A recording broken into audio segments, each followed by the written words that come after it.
ওরে বাবা রে, এ কি রে? সাপ, সাপ! আমাকে সাপে কামড়িয়েছে! বাঁচাও, বাঁচাও, বাঁচাও, বাঁচাও!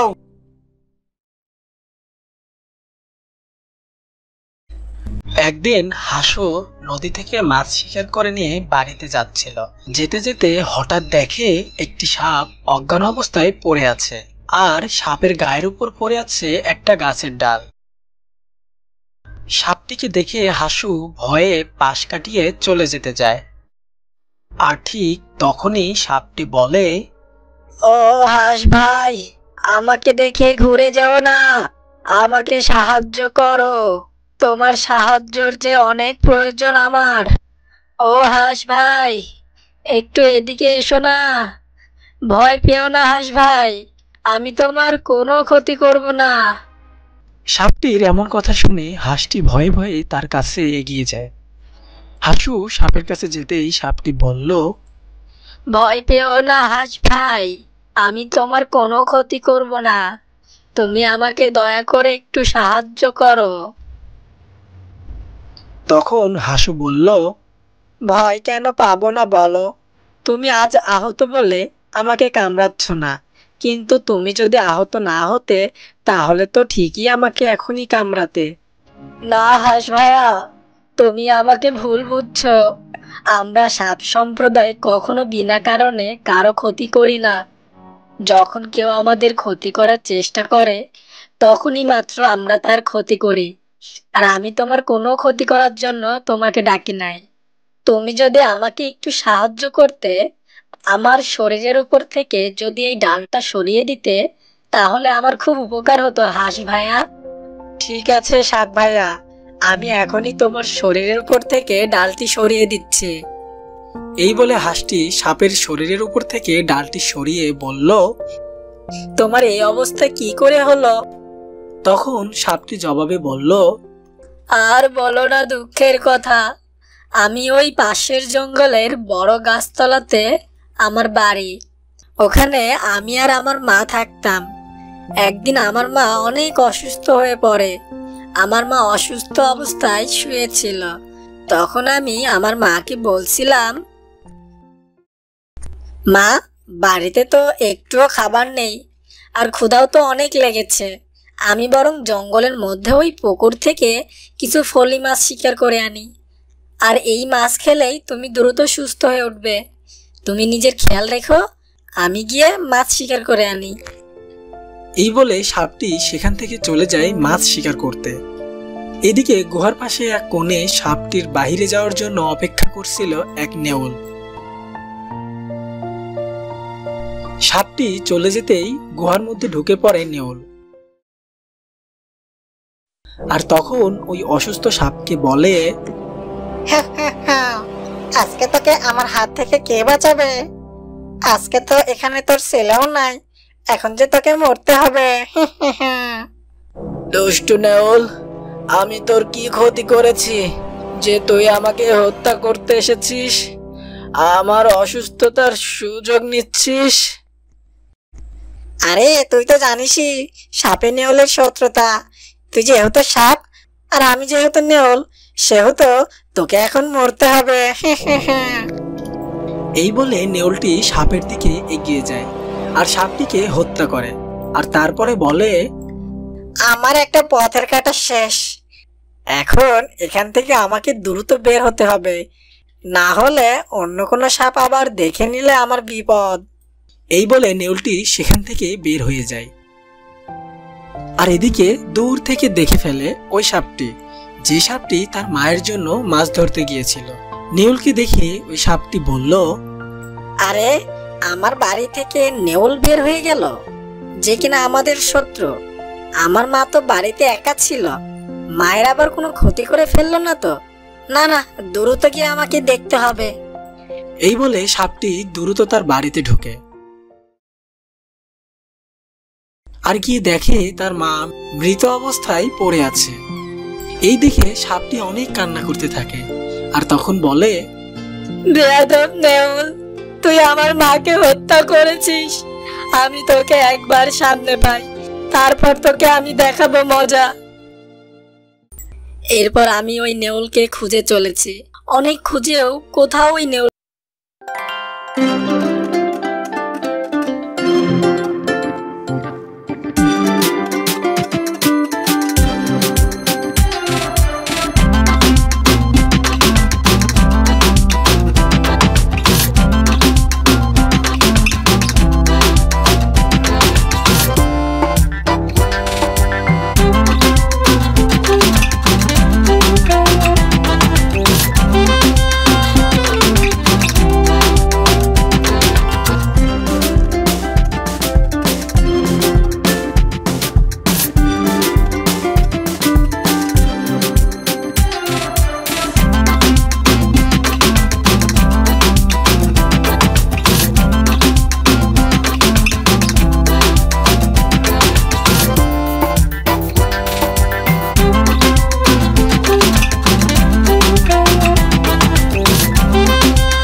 তুমি ওখানেই থাকবে, এসো আমার সাথে।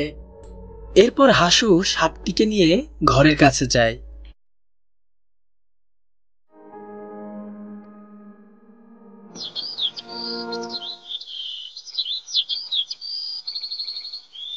পরদিন সকালবেলা চিঙ্কি একটা মাছ শিকার করে এনে হাসুর বাড়ির সামনে এসে হাসুকে অনেক ডাকাডাকি করতে থাকে।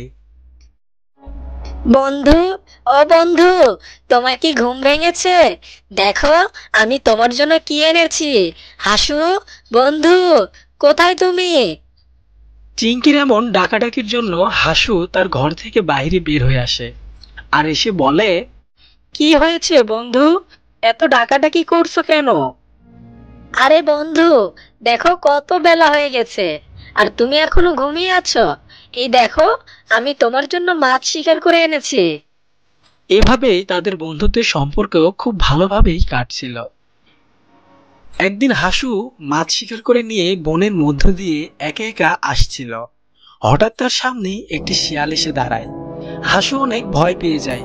তখন শিয়ালটি বলে, যাক, অবশেষে পেলাম তাহলে। ভয়ে ভয়ে হাসু বলল, কি পেয়েছো শিয়াল ভাইয়া? পেয়েছি তো আমার খাবার। অনেক দিনের ইচ্ছা হাঁসের মাংস খাবো, আর আজকে আমার সেই ইচ্ছাটা পূরণ হবে। হা হা হা। আমি তো তোমার কোনো ক্ষতি করি নাই, তাহলে তুমি কেন আমাকে খেতে চাইছো? আরে পাগল, তোদের মতো ছোট ছোট পাখিদেরকে আমাদের মতো বড় বড় পশুরা ধরে ধরে খাবে। এটাই তো প্রকৃতির নিয়ম, তাই তোকে আমার কোনো ক্ষতি করতে হবে না। এই বলে শিয়ালটি হাসুকে ধরে নিয়ে চলে যায়। আর এদিকে সবকিছু দেখছিল গাছে বসে থাকা এক টুনি পাখি। ওদিকে সাপটি হাসুর বাড়িতে হাসুর সাথে গল্প করতে যায়, কিন্তু গিয়ে দেখে হাসু বাড়িতে নেই। আর তখন বলে, কি ব্যাপার, এই সময় হাসু আবার কোথায় গেল? মাছ শিকার করতে যায়নি তো আবার? যাই, পুকুর পাড়ে গিয়ে একটু দেখে আসি।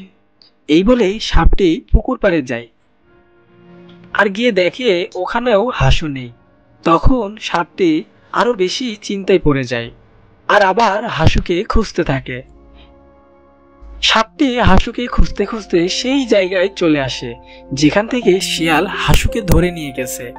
সাপটি আসতেই গাছের ডালে বসে থাকা টুনি পাখিটি সাপের সামনে এসে দাঁড়ায় আর বলে, কি গো, তোমাকে দেখে মনে হচ্ছে তুমি খুব চিন্তিত।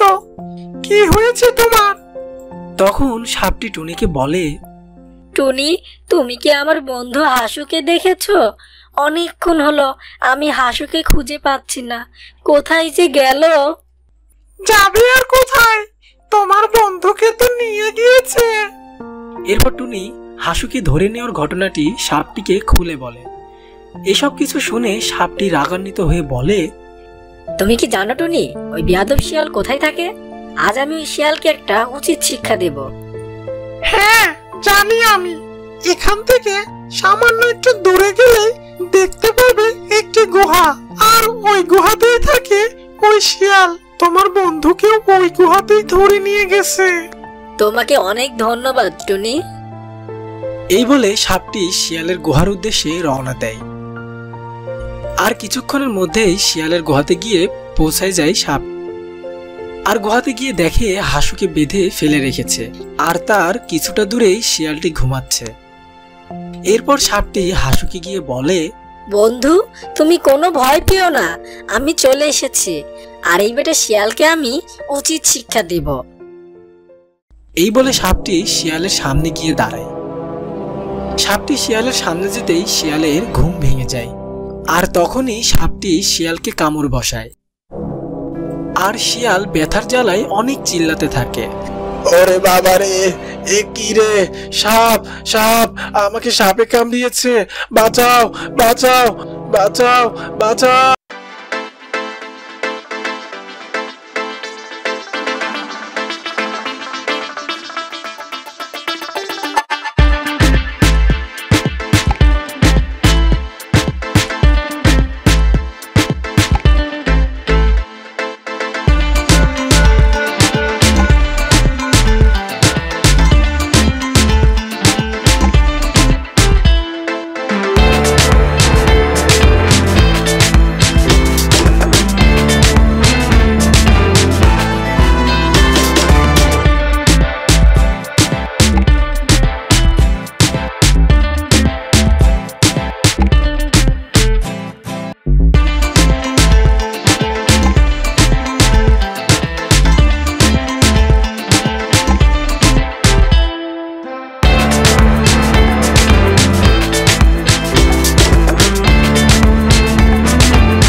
এই জঙ্গলে যা শিকার ছিল সব তো প্রায় শেষই করে ফেললাম। এখন তো দেখছি আমাকে না খেয়েই থাকতে হবে, আর এইভাবে যদি চলতে থাকে তাহলে তো আমি একসময় মারা যাব। না না, যে করেই হোক আমাকে ওই দ্বীপে যেতেই হবে। অনেক দিন হলো হাঁসের মাংস খায় না। এই বলেই শিয়াল পরিকল্পনা করতে থাকে যে সে কিভাবে পানি পার হয়ে ওই দ্বীপে পৌঁছাবে। অন্যদিকে সব হাঁসেরা মিলে নদীতে মাছ শিকার করতে থাকে, আর হাঁসের ছানাগুলো নদীর পাড়ে দাঁড়িয়ে থাকে। মা হাঁস শিকার করে এনে দিলে ছানারা সেগুলো খেত। আর এদিকে একটু দূরে একটি হাঁসের ছানা দাঁড়িয়ে থাকে। এই ছানাটির মা বাবা তার জন্মের পরপরই মারা যায়। ছানাটি নদীর পাড় ঘেঁষে একটা দুটা মাছ ধরে শিকার করে খেত, কারণ সে সাঁতার জানতো না, তাই সে পানিতে নামতে বেশ ভয় পেত। তখন ছানাটি বলে, আজ যদি আমার মা বাবা বেঁচে থাকতো তাহলে আর আমাকে এইভাবে কষ্ট করে না খেয়ে থাকতে হতো না। এই বলে ছানাটি তার মা বাবার কথা মনে করে ভীষণ কান্না করতে থাকে। ওদিকে অবশেষে দুষ্ট শিয়াল একটি পরিকল্পনা বের করে ফেলে যে কিভাবে সে নদী পার হয়ে ওই দ্বীপে যাবে। তখন শিয়ালটি বলল, বুদ্ধি একটা পেয়েছে, যাই নদীর পাড়ে যাই, দেখি একটা কুমিরকে বোকা বানাতে পারে কিনা। এই বলে দুষ্ট শিয়াল সেখান থেকে চলে যায় ওই নদীর পাড়ে। আর নদীর পাড়ে গিয়ে দেখে সেখানে একটা কুমির নদীর পাড়ের কাছেই দাঁড়িয়ে আছে। এই দেখে শিয়াল কুমিরকে গিয়ে বলে, কি খবর কুমির ভাই, কেমন আছো? আরে শিয়াল ভাই, তুমি এখানে কি ব্যাপার? মনে হয় নদীতে মাছ শিকার করতে এসেছো। আরে কুমির ভাই, মজা করো না তো।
মা বাবাহীন অসহায় হাঁসের ছানা বলে, কাল তো কোনো শিকার করতে পারি নাই, আজ একটু সকাল সকালে গিয়ে দেখি কোনো খাবার সংগ্রহ করতে পারি কিনা, আমার যে অনেক ক্ষুধা পেয়েছে। এই বলে হাঁসের ছানা নদীর পাড়ে যেতে শুরু করে। আর অবশেষে হাঁস ছানাটি নদীর পাড়ে এসে পৌঁছায়। আর সে দেখে নদীর পাড়ে পাথরের উপর কিছু ব্যাঙের ছানা বসে বসে ঘুমাচ্ছে, আর একটা সাপ চুপি চুপি আসছে ব্যাঙের ছানাগুলোকে খাবে বলে। এইদিকে হাঁস ছানাটি বলে, আরে আরে, এই তো দেখছি ব্যাঙের ছানাগুলোর দিকে আসছে, ওদের তো মনে হয় খেয়ে নিবে। না না, আমারই কিছু একটা করতে হবে। এই বলে হাঁসের ছানাটা চিল্লাতে চিল্লাতেই ব্যাঙের ছানাগুলোকে ডাকতে থাকে, ব্যাঙের ছানা পালাও পালাও।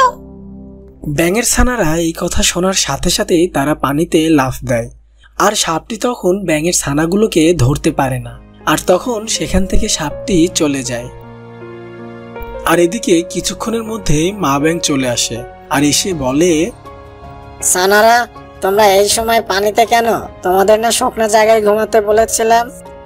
এই কথা শুনে তখন ব্যাঙের ছানাগুলোর মধ্যে থেকে একজন বলে, আমরা তো ঘুমাচ্ছিলাম, কিন্তু একটুর জন্য বেঁচে গেছে, না হলে আজ আমরা এতক্ষণে সাপের পেটে থাকতাম।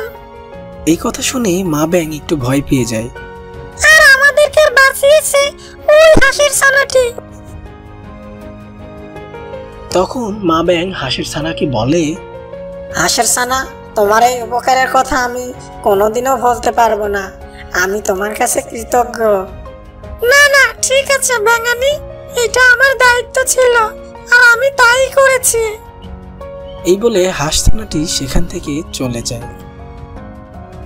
আর ওইদিকে শিয়ালটি নদীর পানি পার করে দ্বীপে চলে আসে আর এসে বলে, কুমির ভাই, তুমি এখানেই থাকো, আমি তোমার জন্য একটা শিকার ধরে নিয়ে আসছি। ঠিক আছে শিয়াল ভাই, আমি তোমার জন্য এখানে অপেক্ষা করছি। তুমি শিকার নিয়ে তাড়াতাড়ি চলে আসো, আমার অনেক ক্ষুধা পেয়েছে। ঠিক আছে, আমি এখনই আসছি। এই বলে শিয়াল সেখান থেকে চলে যায়।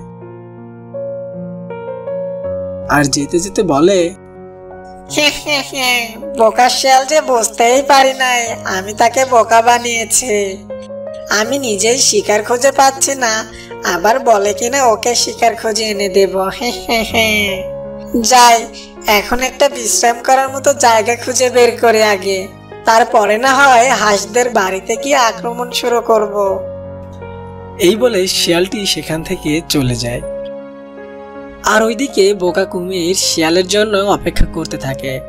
আর অপেক্ষা করতে করতে বলে, কি ব্যাপার, শিয়াল ভাই এখনো কেন আসছে না? তাহলে কি সে আমাকে বোকা বানালো? এই বলে কুমির ধৈর্যহারা হয়ে সেখান থেকে চলে যায়।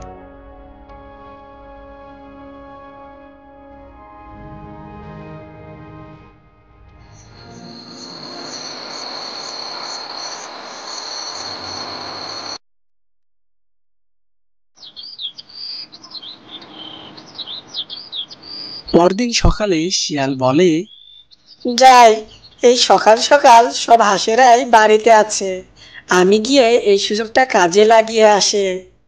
এই বলে শিয়াল হাঁসের বাড়ির দিকে যেতে থাকে। আর হাঁসের বাড়িতে গিয়ে দেখি সব হাঁসেরা একসাথে গল্প করছে। এদিকে শিয়াল চুপি চুপি গিয়ে একটা হাঁসকে ধরে ফেলে, আর বাকি হাঁসেরা এটা দেখে ভয়ে সেখান থেকে পালাতে থাকে। কি ব্যাপার, সবাই তো পালিয়ে যাচ্ছে দেখছি। যাই, এই হাঁসের বাকি অংশ পরে খাবো, আগে ওই বাকিগুলাকে দেখে নেই। এই বলে পাজি শিয়াল ওই হাঁসদের পিছু নেয়। ওইদিকে মা হাঁসেরা তাদের ছানাদের পিঠে করে নিয়ে নদী পার হতে থাকে। আর এইদিকে মা বাবাহীন হাঁসের ছানা সাঁতার না জানাতে পানিতে নামতেও পারে না, আর বাকি হাঁসদের সাথে যেতেও পারে না। নদীর পাড়ে দাঁড়িয়ে কান্না করতে থাকে। আর তখনই সেখানে ব্যাঙ চলে আসে আর বলে, হাঁসের ছানা, তুমি এইভাবে কান্না করছো কেন? কি হয়েছে তোমার? আমাদের জঙ্গলে একটি পাজি শিয়ালের আগমন ঘটেছে, তাই সবাই ভয়ে নদী পার হয়ে পালাচ্ছে, আর আমি সাঁতার না জানাতে পার হতে পারছি না, এটা ভেবে কান্না করছি। ওহ, এই ব্যাপার, চিন্তা করো না, আমি তোমাকে পার করে দিচ্ছি এখনই। এই বলে ব্যাঙ হাঁসের ছানাকে পিঠে করে নিয়ে নদী পার হতে থাকে। আর তখনই সেখানে শিয়াল চলে আসে আর বলে, এ কি হলো, সব হাঁসেরা তো নদী পার হয়ে চলে গেল, এখন কি তা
খেতে থাকে।